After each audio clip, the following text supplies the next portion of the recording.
Stove on பண்ணி ஒரு கடாயை வச்சுக்கோங்க. இதில் 6 ஸ்பூன் அளவுக்கு ஆயில் சேர்த்துக்கோங்க. நான் தேங்காய் எண்ணெய் சேர்த்துருக்கேன். இது கூடயே 1 ஸ்பூன் கடலைப்பருப்பு, 8 பல் பூண்டு சேர்த்துட்டு நல்லா கலர் சேஞ்ச் ஆகிற வரைக்கும் வறுத்துக்கோங்க.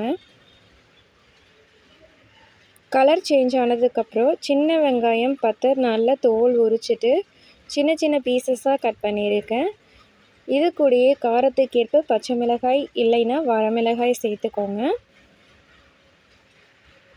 ஸ்டவ்வை மீடியம் ஃப்ளேமில் வச்சு வெங்காயத்தை நல்லா வதக்கி எடுத்துக்கோங்க.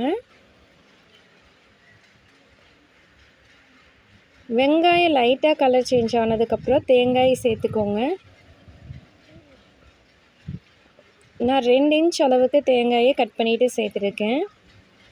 இது கூடயே ஒரு மீடியம் சைஸ் தக்காளியை கட் பண்ணிவிட்டு சேர்த்துக்கோங்க. தக்காளி நல்லா வதங்கி வரட்டும். கொய்யாப்பழம் பச்சை காயாக எடுத்துக்கோங்க. ரொம்ப பச்சையாக இருக்கக்கூடாது.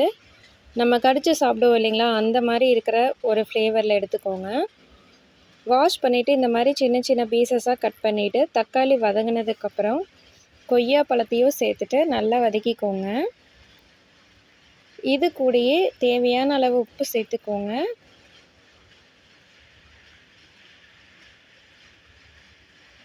கொஞ்சம் போல் புளி சேர்த்துக்கோங்க.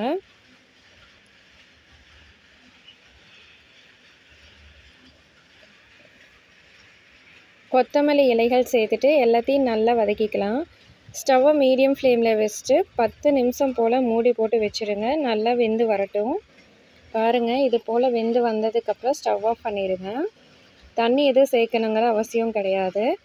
இது நல்லா ஆறுனதுக்கப்புறம் நம்ம மிக்ஸி ஜாரில் மாற்றி நல்ல ஸ்மூத் பேஸ்ட்டாக அரைச்சி எடுத்துக்கலாம். தண்ணி சேர்த்து இந்த மாதிரி அரைச்சி எடுத்துக்கோங்க. இப்போ நம்ம இதை இன்னொரு பாத்திரத்துக்கு மாற்றிக்கலாம். உங்களுக்கு தேவைன்னா நீங்கள் தாளிப்பு கொடுத்துட்டு யூஸ் பண்ணிக்கலாம். இப்படியே சாப்பிட்றதுக்கு ரொம்பவே டேஸ்ட்டாக இருக்கும். இட்லி தோசைக்கு சூப்பரான ஒரு சைடிஷாக இருக்கும். கட்டாயமாக ட்ரை பண்ணி பாருங்கள். டேஸ்ட் வைஸ் ரொம்பவே சூப்பராக இருக்கும். கட்டாயமாக ட்ரை பண்ணி பார்த்துட்டு டேஸ்ட் எப்படி இருந்ததுன்னு கமெண்ட் பண்ணுங்கள். நெக்ஸ்ட்டு ரெசிபியோட நெக்ஸ்ட்டு வீடியோவில் பார்க்கலாம்.